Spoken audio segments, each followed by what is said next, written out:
Hi, how are you? Good. Um, I'm going to start off a few minutes on general things going on around the Progressive Caucus, and then we'll turn it over to you. We had 9 questions submitted ahead of time. And if you could answer those 9 questions, and then if we have time, we'll answer more, in the chat, if that's okay. Good evening, folks, and welcome to the January Progressive Caucus membership meeting. Tonight, we have a very special guest, Progressive U.S. Senate candidate Morgan Harper. Before we get to Morgan, though, want to go through a few housekeeping chores. And first, I want to introduce Deb Klein, who's handling the tech tonight. Good evening, everyone. Yes, the chat is turned off. And if we have time for follow-up questions at the end of the meeting, we'll turn the chat back on. And everybody will be on mute. That's so that we can keep on schedule and with the questions. So if we have time at the end, we will open the chat. Thank you, Deb. Now, one of the things that we found through, sadly, too many Zoom meetings, it's been almost 2 years since we've been by Zoom, is that we don't put a lot of links in the chat because, folks are trying to listen to the forum, they click the link on and so forth. So what we're going to do is we're going to send everybody that registered for this event an email tomorrow, and the email is going to have links to what I'm going to mention here briefly at the beginning of the meeting. First of all, we always get some folks who come to these meetings who are not Progressive Caucus members. The first link you're going to get in the email tomorrow is join the Cuyahoga County Progressive Caucus. And if you're new to us, membership is free. And you start getting our emails. And I suspect since you're here, you'll like what you see on the emails. But if not, we have a big unsubscribe button at the bottom of them. And you'll have a vote in our candidate endorsement process. The second link is going to be to a video of this event, which you guys are here, but you might want to go back and look at it. But we always have a certain number of people who register for the event and can't make it. And if they get an email with the video, since they were interested in the first place, they might look at it. And, we encourage you to share the video wherever you want. If this is like, wow, Morgan was excellent, which it's going to be like that, share it yourself. The third link is to our donate button. And as many of you know, we are all volunteer funded, all volunteer staffed. We have to pay rent to keep our office open, to keep our tech stuff going. So if you have a few dollars to spare and you can click the donate link, that would be greatly appreciated. 2 projects the Progressive Caucus are a part of will also be in that email. Two projects that we are a part of that are kind of timely right now. And if you've been reading our newsletter, you're probably familiar with these. But one, and we're getting maybe to the end of the line on this, is our precinct committee recruitment project. Filing deadline as of right now is February 2nd. And if you're not familiar with the precinct project, there'll be an explanation with some links in the email tomorrow for you to look at. But I'm looking around the room and I see a lot of you have already committed to running for precinct committee. Right now, the filing deadline is February 2nd.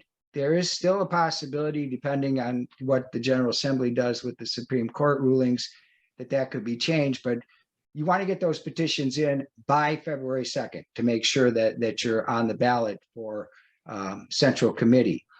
Another project that we're a part of is something called Guardians for Fair Work.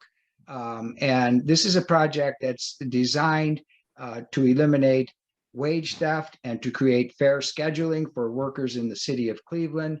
We'll have a bunch of links if that's something that interests you for you to look at in the email tomorrow as well. Now, before we introduce Morgan Harper, just the format of this event, as Deb mentioned, the chat is turned off. We had 9 really good questions that you guys submitted ahead of time that we're going to ask Morgan. And then, if there's time at the end and you guys think of a follow-up question and put it in the chat, that would be great. So let's give Morgan an opportunity to introduce herself at the beginning, and then we'll get right to the questions. So without further ado, please welcome Progressive U.S. Senate candidate Morgan Harper. And we're not in a room where we can clap, so let's just go like this or click the applause link at the bottom. So, all right, Thank Morgan. you. Thank you, Steve. Yeah, I really appreciate it. And thanks everybody for making time to be here this evening. I, like all of you, am very much over Zoom, and hopefully at some point we will all be together again safely. So my name is Morgan Harper. I'm running for the open U.S. Senate seat this year in Ohio. And a big reason why I find myself in this position just has a lot to do with my story, which I believe is an Ohio story. I was born here in Columbus and given up for adoption. I lived in a foster home as a baby, and then was adopted and raised by my mom, who immigrated to Ohio from Trinidad in the 1960s. And like a lot of us went through a lot, and I had that experience of just seeing how we had just one parent with a stable job, and we were able to withstand some of the challenges and really focused on making sure that everyone has access to the same opportunity. And so got a lot of education along the way, got a master's in public policy at Princeton. I went to Stanford Law School. And, a lot of the time while I was away, I was observing just how much Ohio was changing, and how, being able to get that access to opportunity was slipping away for a lot of people, as we had very large multinational corporations that were only building and gaining power and control over what was going on in our state. And so took that education, went to Washington. I worked at the Consumer Financial Protection Bureau after the financial crisis, taking on the big banks that caused that. And, we did great work. We got $12 billion back to 28 million consumers. But I also started to observe a lot of the dynamics that I think we're seeing playing out right now in full effect in Washington, that, we have some people in there that don't really know what's going on. And then we have some people in Congress in Washington that know exactly what's going on, but have been bought off to not care or do anything to address the problems that we're seeing on the ground. And that was a big shock for me to understand that we don't have a policy problem, we have a politician problem, and that's only going to change by having more people that do get what's going on and really focused on delivering for our communities to get elected, for that to change. And so I, run before, talk more about that, but, also have been very involved in organizing on the ground here in Columbus. The beginning of the pandemic, distributed 30,000 masks, got 500 people to their vaccine appointments with a lot of our volunteers, and really decided to get into this U.S. Senate race because of what we're seeing, again, at the community level. I don't think that we can live through another 20 years like the last 20, where we've seen more and more people slipping behind. And we need to have those of us that get it leading and with the ability to change it. And so we launched the campaign on August 18th. It's been a few months now, making our way across the state. And one of the things that really sticks out to me is whether it's bigger cities, smaller, rural, urban, people are saying a lot of the same, that sentiment that we feel like we're at a crossroads here, and we need to have more support, need to make sure that people have access to reliable healthcare and the cost of drugs, and making sure that our communities are a place where we can all be stable. And so I think we have a serious choice to make in this election about whether or not we're going to continue to do the same old thing and put up the same types of people for our nominee, or whether we're going to step boldly into a future vision that I believe is possible, and one where we do have everyone with guaranteed access to healthcare, where we are able to have jobs that pay people enough to live, and people are able to get training that's debt-free to work those jobs, and that everyone has that potential to live out their opportunity, just like I got, as a young person. So that's why I'm running. That's why I hope to get your support, and I look forward to everyone's questions. Okay, our first question for the night: how will you overcome Tim Ryan's apparent advantage with name recognition in the primary? Thanks, Deb. So one of the things that I looked at before entering was an independent poll, and I'm not sure if other people saw this, that was done by 314 Action, that showed actually among likely Democratic primary voters, name ID, unknown or no reaction to hearing name Tim Ryan, about under 50%. And so I am finding in talking to a lot of people that there isn't necessarily as much recognition as one might expect for someone who's run for president, but certainly, I have a big gap to make up. Just because he's not well known doesn't mean that I'm better known. And so that's why we've been laying the groundwork, trying to meet with a lot of people over the last couple of months. And then we will be working over the next few months as we're building out our field operation to continue to make direct contact with voters in a more coordinated way. And then we also need to get a lot more media coverage. I think people have been pretty distracted with everything and going on in life right now, COVID and Build Back Better and all the local elections that were happening. And so now as we move into 2022, we'll be working aggressively to try to create more moments that will get and generate that kind of media coverage. That's going to be pretty essential to continue to build my name ID. And then also having things like debates as we get closer to the primary will also help with that as well. On the topic of Tim Ryan, what makes you different from Tim? Yeah, very relevant question. And I'll say, one of the most common questions I get in talking to people around the state, and this isn't just in smaller rural areas where I think a lot of people might be less surprised to hear it, but even in communities in cities, is what makes you a different kind of Democrat? Because there is a lot of disdain for Democrats right now. And Democrats shipped our jobs overseas. Democrats don't know how to manage our cities. Democrats just show up and ask for our votes and they don't come back. And so we have to have a nominee that has an authentic answer to that question. And I believe that Tim Ryan is not a different kind of Democrat, and I can answer that. So what makes me different? I am not taking any money from corporations, no corporate PAC money. I am not looking to be a career politician. In fact, the whole reason why I am running, like I referenced before, is that I witnessed a lot of the dynamics of career politicians in Washington, and I think that has to change. And that's why I'm trying to do things differently. And so, my opponent is taking corporate PAC money and has for his entire career, and in fact is one of the biggest takers of lobbyist money in all of Congress. So I will be more free to fight for the issues that I think are necessary to move on for our communities across the state. And that's a pretty fundamental difference. And then I'll just add, I'm the only candidate, Democrat or Republican, in this race that has always stood up for reproductive rights. I have not been a member of the NRA, and I will never be so, but I am focused on making sure, on that issue, that we have good gun control legislation and all of that. But there's a difference between, taking money and being members of organizations that are willfully trying to mislead the public, and being on the side of doing what's right always. And that's where I stand. Kind of interesting that you just talked about PAC money, because our next question is, what is your fundraising goal and how will you accomplish that goal?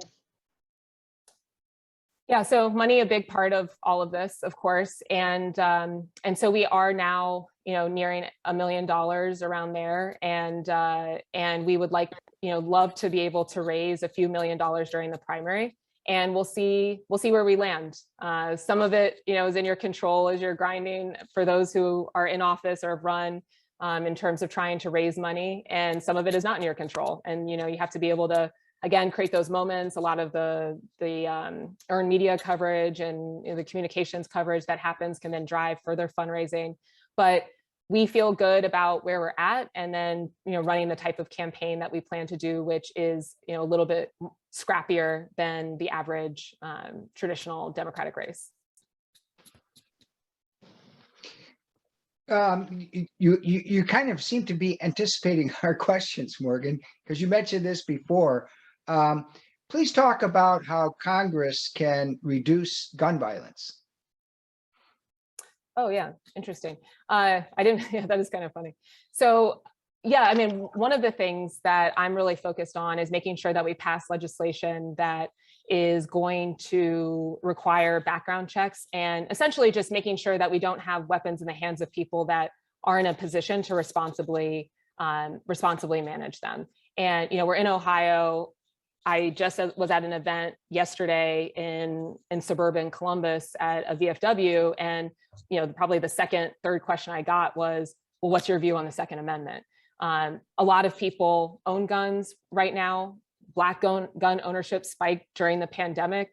And a lot of people feel very strongly about that right. And so, I always try to make clear, not trying to infringe on anyone's rights, but we all have a common interest in making sure that, guns aren't ending up in the hands of those that can't responsibly manage them. So background checks can help with that, requiring things like lock boxes to make sure that we're keeping them safe from children, all possible to push at the federal level and help to, scale those types of solutions nationally.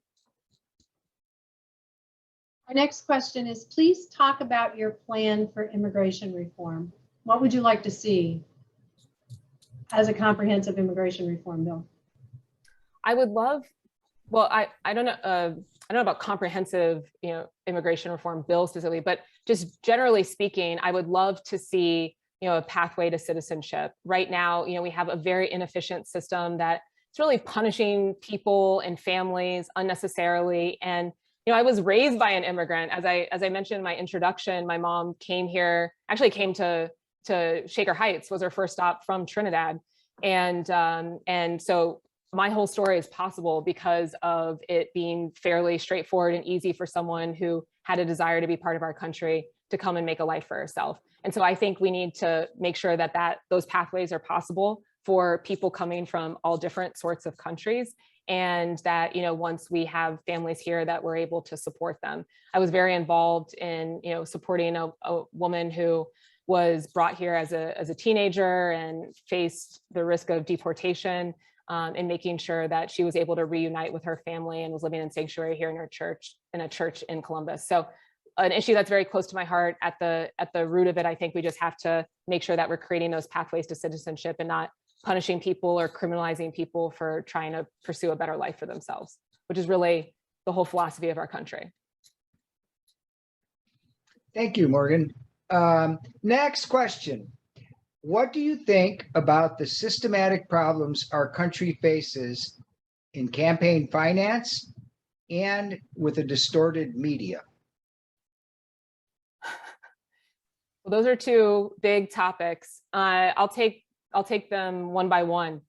So, on campaign finance, this issue also pretty near and dear to my heart. I mean, as I said, I'm not taking corporate PAC money, really think that is at the core of trying to get our politics on track and being representative of the people.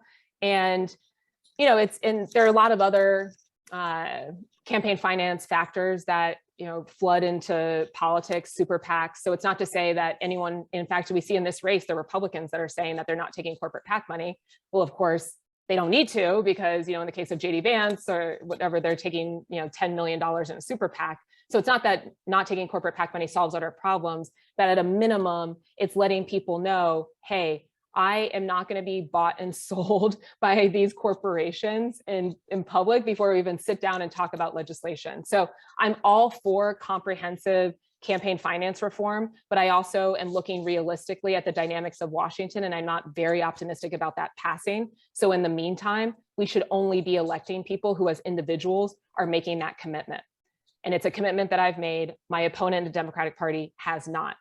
And just to put a finer point on that, it is very, very disturbing if we somehow, even if it's disingenuous in its truth, right, somehow we're getting outflanked on campaign finance and rhetoric by Republicans. So we need to understand, as Democrats trying to win statewide in Ohio at this point, that we no longer have a choice. We need to actually make a commitment to not be presenting nominees that are taking money from corporations. It's just not possible at this point. As we're trying to woo back a lot of voters. And then, on the second, oh shoot, now I'm blank, campaign, the media. So on the media point, I would just say, I mean, this is something that I've been working on big tech issues. I think we have both, distorted media that's happening on cable news and all of that, but then also a lot of the polarization and some of the misinformation that gets out. I put at the hands of the big tech companies and a lot of the social media platforms, including Facebook. And so I've been working for an organization that's actually based in DC, but I've been in Ohio the whole time that I'm on leave from now, that is focused on trying to restructure a lot of the big tech companies, because they right now are able to dominate both the communication sphere, a lot of the commercial sphere, and they're using that to profit off of this misinformation. So there's legislation that actually does have bipartisan support in the Senate that's moving forward to address some of it. And I would be in support of that. And then that would create more of a competitive landscape, not have all of the data on one platform that then is being fueled into the ads and then fueled into the algorithms to drive engagement, which I think is causing a lot of the distortion problems that we're seeing as well. The next question is, do you support a single payer or Medicare for all healthcare system? I do, yeah. So I support Medicare for all. And we talked about this a little bit in the screening call that we did before this meeting. I also will say universal healthcare. I kind of use them interchangeably. Sometimes people will hear Medicare for all and kind of shut down a little bit. Universal healthcare sometimes helps to just broaden the conversation and keep people listening a bit longer to then talk through why that policy makes sense. But I see that as the only proposal on the table that would both ensure coverage for everyone and also help to control costs of both hospitals and big pharma that are driving up a lot of the high costs of healthcare overall. And so yeah, we had 1 million people in Ohio who lost healthcare coverage during the pandemic because it's tied to employers. It's not right, it's not fair, and it actually is a hindrance economically as well, because then we put a lot of burden on small businesses and individual workers to have to make decisions based on having to cover people's costs there as well. It doesn't make any sense. Next question. What do you think the most pressing issue is with climate change, and how do you plan to solve that issue? It gets back to the campaign finance question a little bit. As probably a lot of folks on this call know, we've known the crisis is coming for some time. The fossil fuel industry knew for some time that it was coming, and then kind of hid a lot of the research on it and bribed a lot of politicians to start misleading the public about it. And so, I do think that we have to have a commitment to not take any money from fossil fuel companies and from that industry. And that's a commitment I'm making as a candidate and then eventual hopeful nominee, to be able to then prioritize that issue appropriately and come to the table ready to move. We've had a generation of politicians that have been comfortable kicking the can, and we're now at a breaking point there. So I think that needs to be the first step to then craft effective climate policy in Washington. So do you support the elimination of the filibuster, and could you explain why or why not? I do support that. And, it's interesting. I think on that issue, a number of issues lately, people have been evolving. There's somewhat seen as too out there, too extreme, some of these views. But I think now we're seeing that we are not living in normal times right now. And it would be wonderful to have a Congress where we have a party on the other side that is coming as an honest negotiator and wanting to work through good policy. That would be great. That's not where we're at. And we need to recognize that the filibuster is a hindrance to passing legislation. If we don't have a Senate and a Congress that's able to implement policy and legislation, then we are missing a branch of our federal government. And that is a major problem. So yes, I think we need to get rid of the filibuster. There is no historical precedent that it always has been around, that it's necessary. We have lived in eras where the Senate was voting by a simple majority, and that would allow us to do more to deliver investment for our communities, which we desperately need here in Ohio. Thank you, Morgan. Now we're going to open it up to questions from the folks in attendance. But I have a quick question for you. You mentioned field offices. Are you planning to have one in Cleveland, or do you have one in Cleveland yet? We don't have one in Cleveland yet. We've had an organizing director who joined the campaign last month. His name is Dan Rowe. And sorry, I should have called out actually, our campaign manager, Cade, is on the call. So her video is not on, but just so folks know that someone else from the team is on. And so Dan Rowe just joined, organizing director, good guy. He's joining us from Texas. He had worked on Better Works campaigns before. And so he's currently crafting, a little bit more detail to the field plan, but would love to have an office in Cleveland if there's any suggestions, open to those as well. And happy to connect Dan as well. So the chat is now open. If people could put their questions in the chat, and then I will read them. Before Morgan, I do have some suggestions for an office. If you could have them contact me, That'd be great. Separate time. Yeah. Okay. Thanks, Steve. Questions? Or are people still typing? Oh, Aaron's typing. Yeah. Do you want me to read the questions or do you want to watch the questions, Morgan? Oh, you can read them. So then yeah, that's fine. Whatever. It's easy enough either way. But then everyone else isn't required to read if you read. So let's go with that.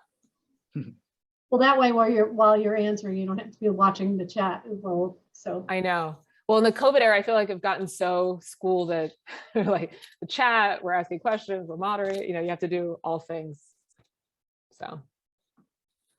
Okay, so we're waiting on Aaron. No pressure, Aaron. Come on.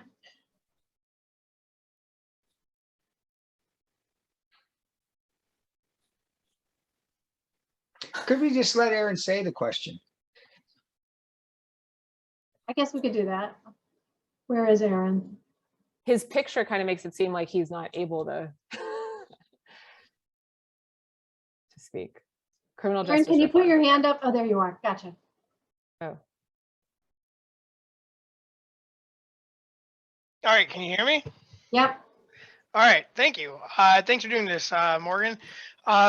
So this is kind of this is way out of left field, and I am probably approaching this like in a bad way myself. But I was just wondering if you've given any thought to the plight of Native Americans and what kind of policies you'd support to help bring fresh water and electricity to reservations, to places where they don't have it, or what you think our role is in helping with cultural preservation. Mm-hmm, mm-hmm. Well, I mean, I'll admit it doesn't come up that often so far during the campaign and traveling around, but I'm certainly committed to doing what I can to support Indigenous communities across the country and in Ohio. The history is clear that we haven't done a great job of that as a country, and so being able to make sure that everyone really has access to clean water and resources, no matter where you live, but including many of our Indigenous communities, would be something that I'd support.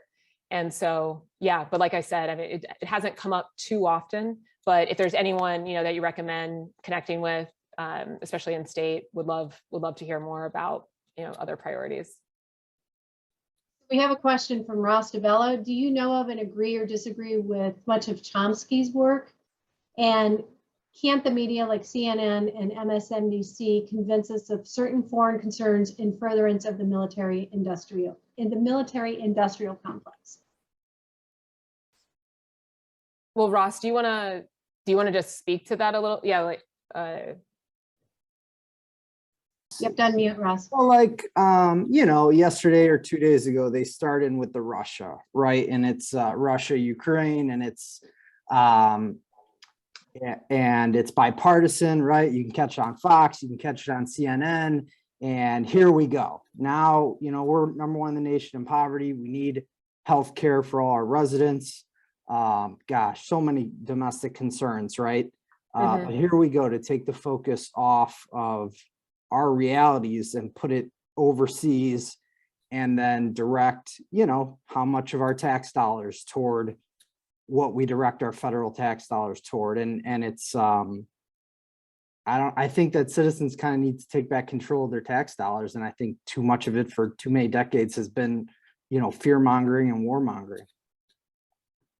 Oh, yeah, I completely agree. And, and I do think we're at an interesting point with that. I'd be interested, in other people's thoughts, where there is an increasing level of scrutiny just based on the failures of the past 20 years. And, you know, I think putting a period on it in terms of the Afghanistan withdrawal and all of that, and people recognizing what was the strategy here and what did we get from all of those resources, and how many defense contractors and their executives got really rich off of, you know, all of these efforts. And we just ended up harming a lot of lives abroad and a lot of our own people. And to your point, I mean, we have a lot of other priorities that we need to be spending money on. So I think moving forward, you know, there is room to have a more transparent and open dialogue about just what our international interventions look like. And especially as the younger generations come up, I think there's going to be a pretty high threshold for wanting to back a lot of proposals that are on the table. So it doesn't mean that, you know, we go isolationist and totally withdraw by any means, but I think it means that we think very carefully about invading and having, you know, ongoing military presence in a lot of places, and whether or not that's necessary. The next question comes from my union brother, Todd Smith. Tim Ryan has always had substantial support in the labor movement. What support do you have from labor?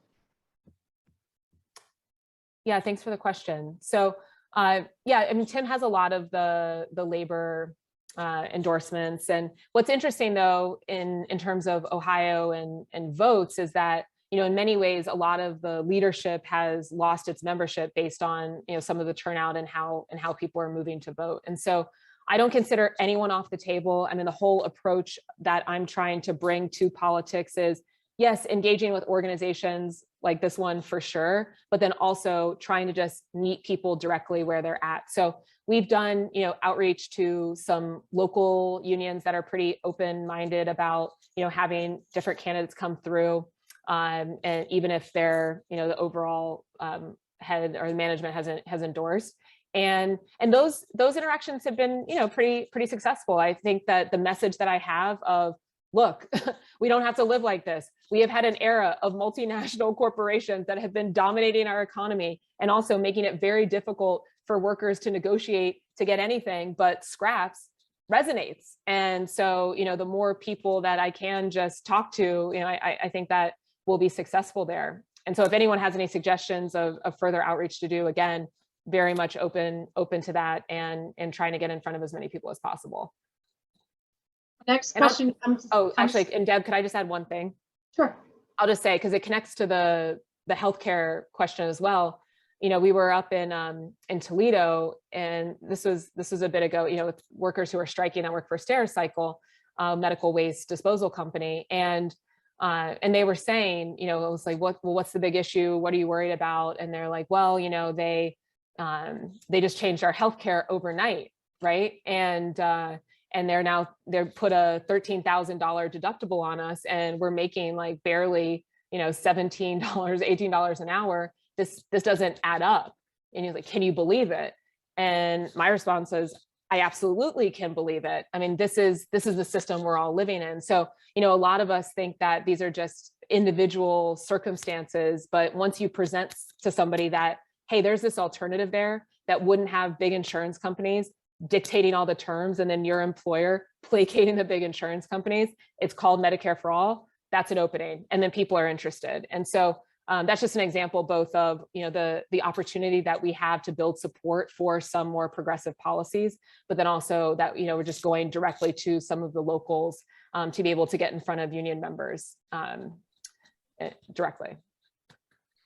So from Steve N, we have, do you support ending corporate constitutional rights, like the Move to Amend organization? And are you familiar with that? I am, but I would appreciate hearing a little bit more. If you could unmute Steve. Hold on a minute. Yes, thank you. Part of the history of it would be that with there's been an explosion of money in politics. Came about through what is it, Buckley versus Vallejo, is, money as speech. And so there's been a century of corporate constitutional rights that have built up to this point. So the question is, would you like to truly address that, that Movement has the strongest, amendment to deal with this? So would you suppose, like the two parts of it, ending money as speech, and the second part, the corporate constitutional rights, which is a more comprehensive solution to it? Yeah, that's pretty aligned with where I'm coming from. Hopefully, remarks so far have suggested that. But yeah, no, I mean, I think we need to get democracy back on the side of people. And right now, unfortunately, that isn't where we're at. And so it's going to take changes like that and diminishing the influence that corporations have over our elected officials and our government to have a shot. And this is another just crazy thing to me about where we're at right now. Having worked in the federal government at a regulator, it would be absurd to think that you're going to take thousands of dollars from large corporations and then sit down and craft good regulatory policy. That is not legal. But we've allowed this system where you become an elected official and then the floodgates open, and then we expect that you're going to be unbiased in the legislative process. It doesn't make any sense. So not that all regulation is perfect or all regulators are perfect by any means, but having some basic guardrails to prevent full-on corruption makes a lot of sense. So our next question comes from Andrew Ritterman. I think we lose elections as Democrats because of low voter turnout. How will you do a better job of getting out the vote versus Tim Ryan? Yeah, I think this is one of the questions of our time as Democrats in the state of Ohio. And it's one of the main reasons, why I decided to jump in is I do think it's going to take someone who is less traditional. When we look at the types of people that, we're seeing lower voter turnout from, less consistent voters, that, is going to motivate people. And that has to be somebody that can say, and I referenced this before, but, why should I trust you? That what makes you a different kind of Democrat question. Another proxy for that is, why do I buy anything you're saying? Because the level of disillusionment right now is sky high. And so being able to, not just through individual conversation, but also project through images in the campaign, content we're putting out, that nothing about this is business as usual, is a pretty important strategic goal for us to be able to drive turnout and increase turnout. And then, the other part of it, and when we look at some of the key constituencies we need to turn out to vote, Black voters, young people, independent women, for a Democrat to really have a shot, I do think some of the policies that probably on this call, a lot of us support, are necessary to make people think that it's worth it again to show up. So you need to be able to say, I'm not taking money from the fossil fuel industry, that I'm going to, do something about the climate crisis, and also view that as a vehicle to create jobs, to, I think, have a lot of the youth vote take you seriously. In the climate we're in right now, a lot of independent women care about reproductive rights, a lot of women of all backgrounds on that issue, and that right is also under threat right now in Washington. So being able to say, I've always stood for that. And then, when we look at a lot of the lower Black voter turnout that's been happening, I do think that it's not sufficient, but I do think that it's necessary based on where we're at, just as a society, as a culture, as a state, to have someone that can speak to the Black experience, to be able to drive up more Black voter turnout. And so, putting all of those factors together is why I do think I'm in a better position to put together a winning coalition for us than my opponent. And our next question comes from Pat Murray. What are your views on the changes needed in Palestine and Israel?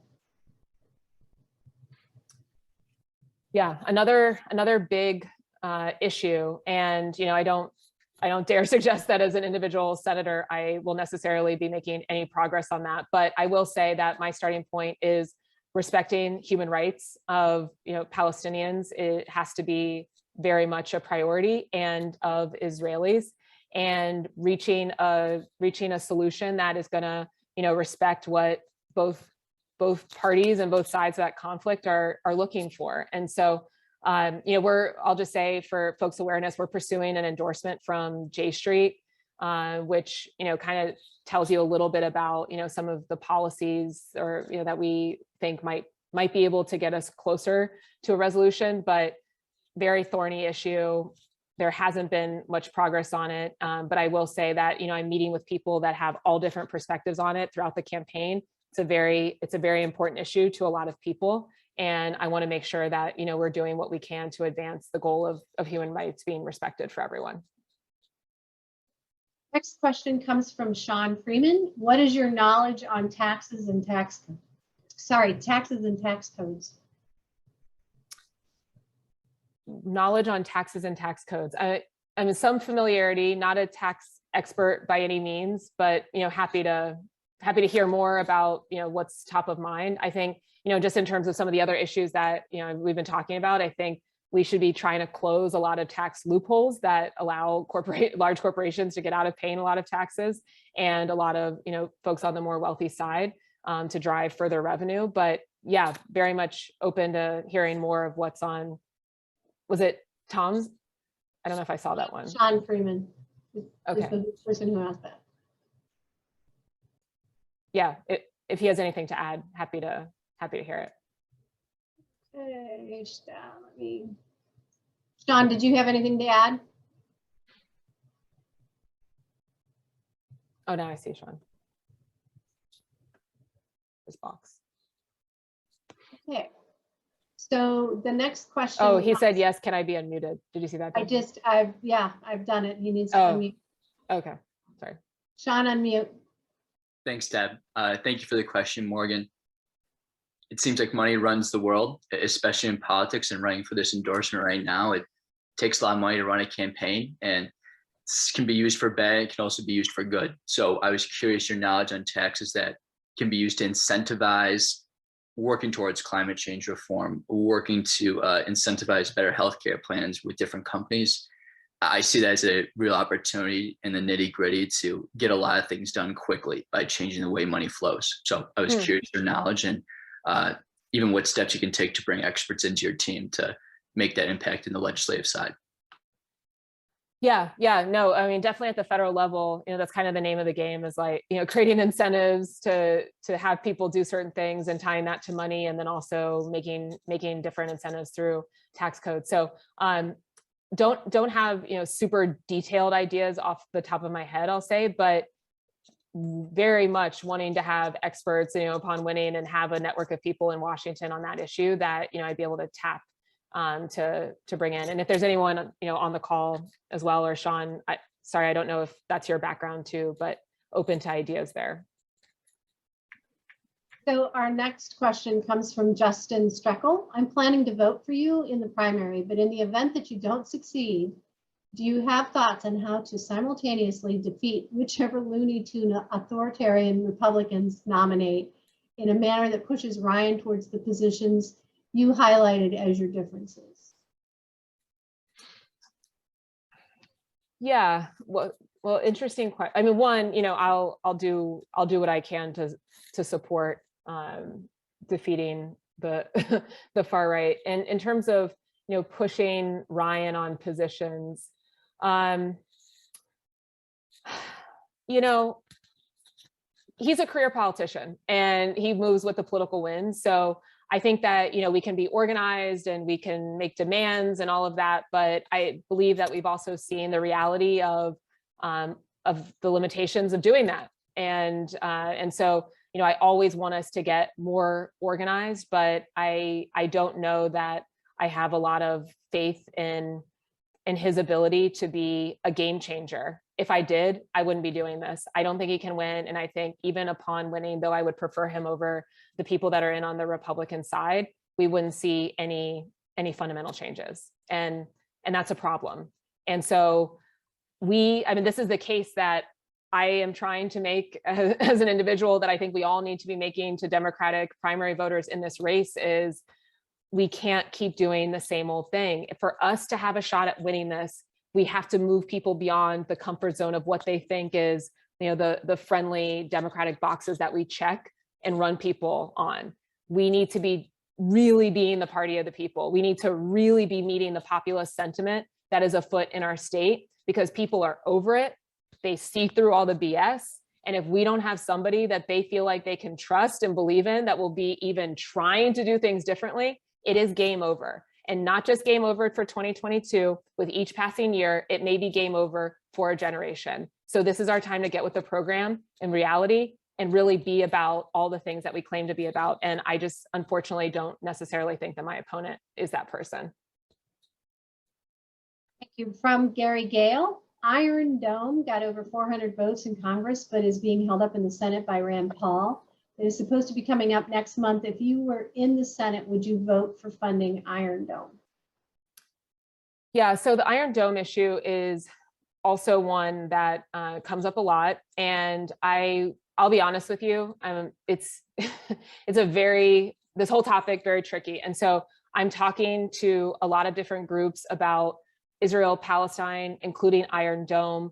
I wouldn't say, I have a concrete position at this moment, but it's something that I've been talking to a lot of people about and very aware of, all the dynamics at play. So, yeah. The next question comes from Thomas Dufour.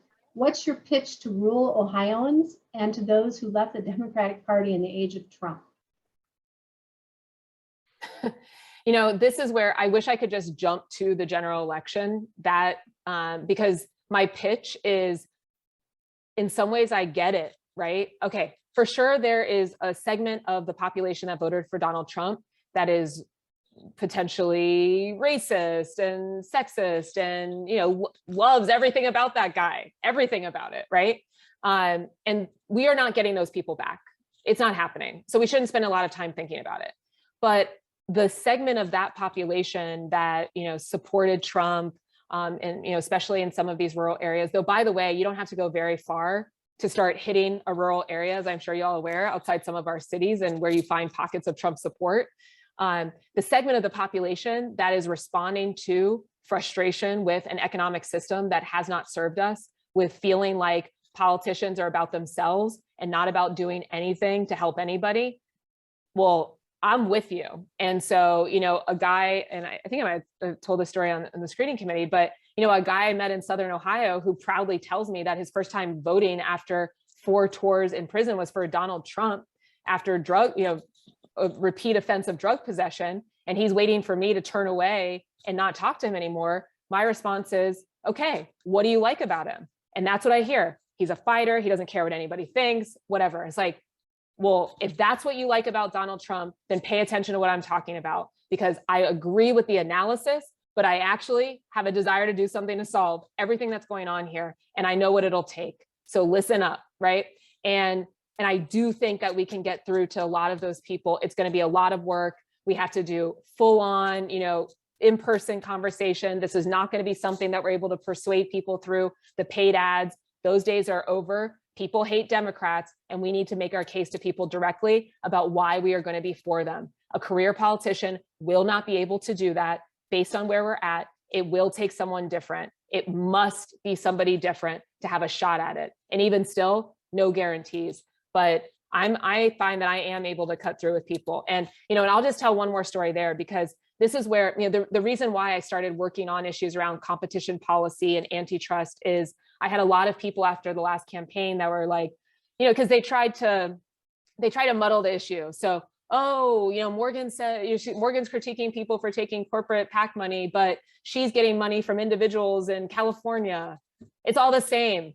And I realized that people were actually, somewhat tricked by that. And my thing is, oh my gosh, people don't know the power dynamics of how we got to this place. It's not just that China magically one day woke up and decided to take our supply chain.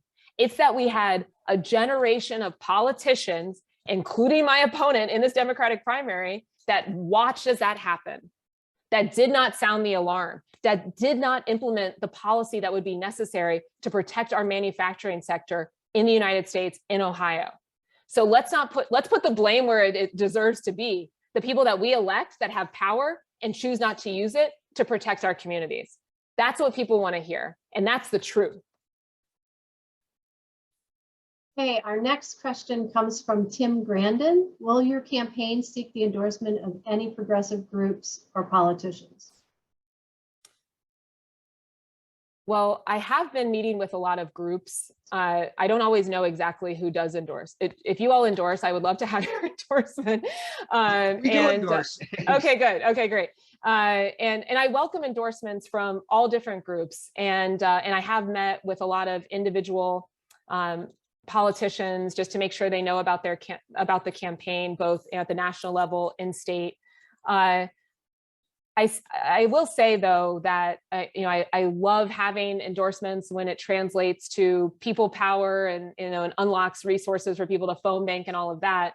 But we also need to be real about the fact that this race, we aren't going to be able to win through endorsements alone. And in fact, there's some risk to having too much national influence, I would say, in terms of being able to present a real strong case for what Ohio needs and and why we're the right, or I'm the right candidate or campaign for Ohio. So it's always a little bit of a balance there. And my top priority when it comes to endorsements is making sure that people understand their choices and then making my case for why I'm the right choice.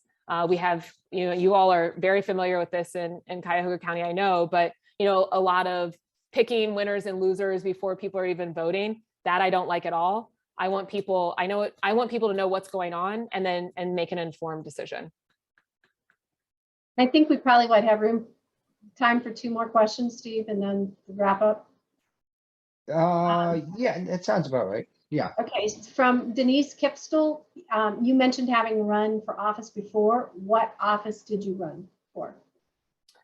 I ran for the 3rd congressional district here in Columbus and Franklin County, so a House seat. And then, I'm sorry. Go ahead. Oh yeah, and just to add a little bit more color there. So yeah, so that was a Democratic primary. There was an incumbent, and then I was challenging the incumbent, and but in a safely Democratic, gerrymandered for safe Democratic district. And then from Andrew Ritterman, what do you think should be the federal minimum wage in 2022?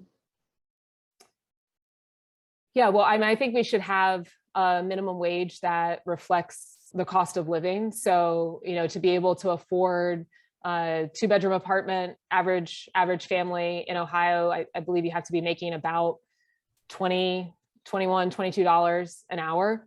And, as we think about, because this sometimes gets weaponized in the arguments about minimum wage, that it doesn't necessarily mean it applies to every single business of all size and industry, but being able to have that baseline that sets expectations for what it takes to actually live and work in our state, in our country, is pretty important. It needs to be tied to what it takes to cover your basic necessities. Okay, Steve, I'm going to turn it over to you.